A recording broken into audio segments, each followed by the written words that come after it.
3 putusan Mahkamah Agung, kasasi Mahkamah Agung nomor 977 K garis miring pidana 2004, 979 K pidana 2004 dan 981 K pidana 2004. Terdakwanya Hendro Budianto, Heru Supraptomo dan Paulus Sutopo. Pertanyaannya, apa kaitannya dengan Budiono? Nah, pada ketiga vonis tersebut mendasarkan perbuatan hukumnya pada sebuah kejadian tanggal 15 dan 20 Agustus tahun 97. Apa kejadiannya? Rapat Dewan Direksi di mana dihadiri oleh Sudrajat Djuandono, Hendro Budianto, Heru Supraptomo, Budiono, Mukhlis Rasyid, dan Haryono. Intinya pada rapat tanggal 15 dan 20 Agustus 97 itu hasilnya memberikan keputusan memberikan fasilitas saldo debit kepada bank-bank yang dianggap bermasalah. Meskipun diketahui bank-bank tersebut sedang saldonya sedang negatif. Jadi nggak boleh clearing seharusnya, tapi karena rapat Dewan Gubernur itu, Dewan Direksi kalau tahun 97, kemudian ada puluhan bank, sekitar 76 bank yang diperbolehkan clearing dengan memberikan fasilitas saldo debit. Jadi Bank Indonesia memberikan fasilitas seolah-olah bank tersebut berada di saldo yang positif. Nah, pertanyaannya adalah apa kaitan Budiono dengan pelaporan kami? Tanggal 15 dan 20 para pesertanya itu ada 7 orang itu. Tanggal 15 dan 20 itu pesertanya ada di Dewan Direksi itu. Secara khusus tanggal 21 Agustus yang sebagaimana termaksud atau tertulis di putusan 981 itu jelas-jelas dinyatakan bahwa di antara 76 bank yang diberikan fasilitas saldo debit itu terdapat 3 bank yang fasilitas saldo debitnya itu diberikan secara langsung disposisinya oleh Budiono. Ada 3 bank. Di putusan 981 di halaman 38 dinyatakan bahwa Budiono dan Paulus Sutopo, jadi di 981 itu salah satu terdakwanya yang melakukan kejahatan itu ada 2. Paulus Sutopo sama Budiono yang secara terbukti dan sah memberikan disposisi kepada 3 bank, Bank Harapan Sentosa, Bank Nusa Internasional, dan Bank Nasional agar ketiganya bisa ikut clearing. Karena ketiganya bisa ikut clearing atas disposisi dari Budiono dan Paulus Sutopo, negara dirugikan 2 triliun. Itu di PN menang, di PN dinyatakan bersalah. Di Pengadilan Tinggi banding dilepaskan di Oslah, mereka menganggap Pengadilan Tinggi menyatakan tidak bersalah Pak Paulus Sutopo, tapi Mahkamah Agung memvonis Paulus Sutopo bersalah. Tetapi ada satu terduga yang seharusnya terdakwa tidak diperiksa sejak awal. Jadi kalau boleh saya analogikan, tanggal 15 dan 20 dihadiri oleh 7 orang.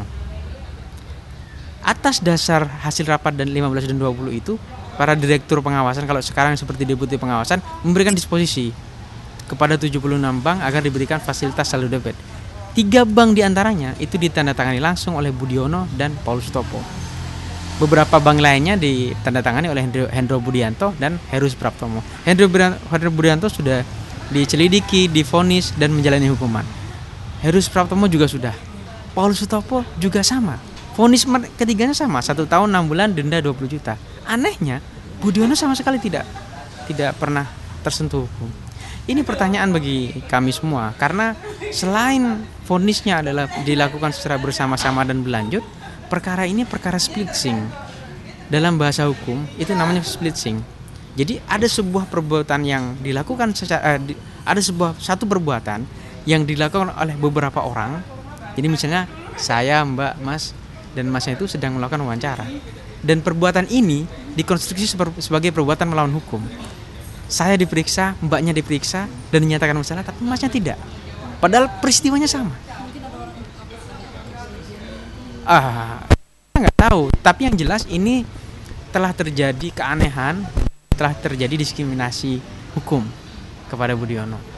Jelas, apa yang kami sampaikan bukan klaim ya. Kadang-kadang kan beberapa pihak merasa ini klaim, tapi tadi kami sudah serahkan ke Penkum ya, bagian pengaduan, Ada di halaman 38 putusan 981 itu, kalau Mbak mungkin bisa search di website Mahkamah Agung, itu ada di putusan 981 itu.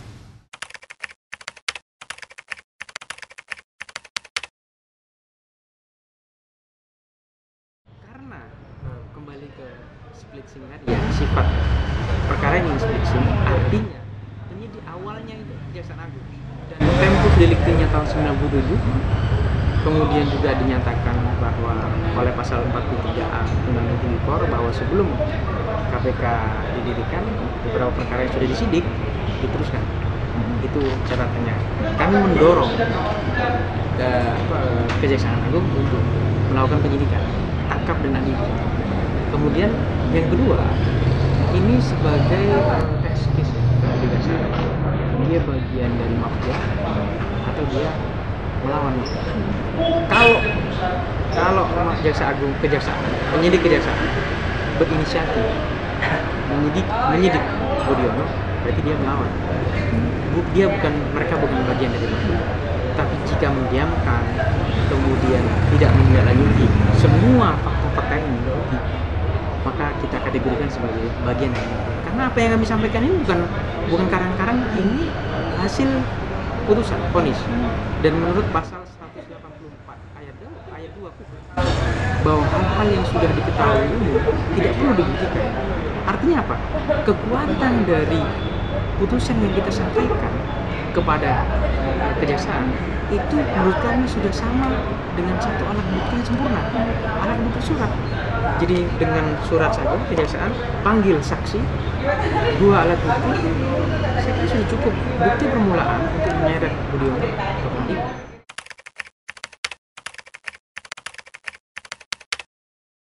Tadi kita diberi janji 14 hari.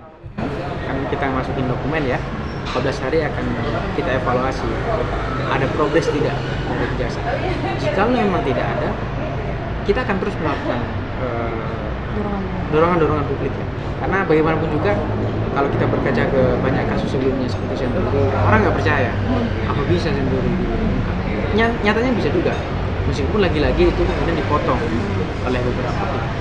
Kita memang menginisiasi sebuah gerakan publik yang sudah muak dengan tidak adil. Jadi kalau misalnya dalam kurun 14 hari tidak ada gerakan, datanglah. Kita akan blow up, kita akan dorong kejaksaan untuk segera menunjukkan. Kalau misalnya tidak lagi, terus kita dorong.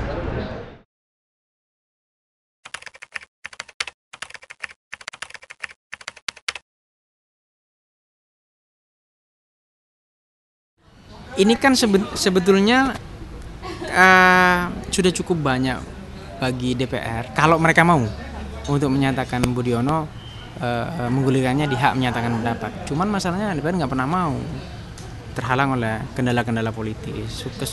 Mereka kan bersidangnya harus impeachment tuh harus 2/3 harus setuju 3/4. Jadi ada halangan-halangan teknis bagi mereka.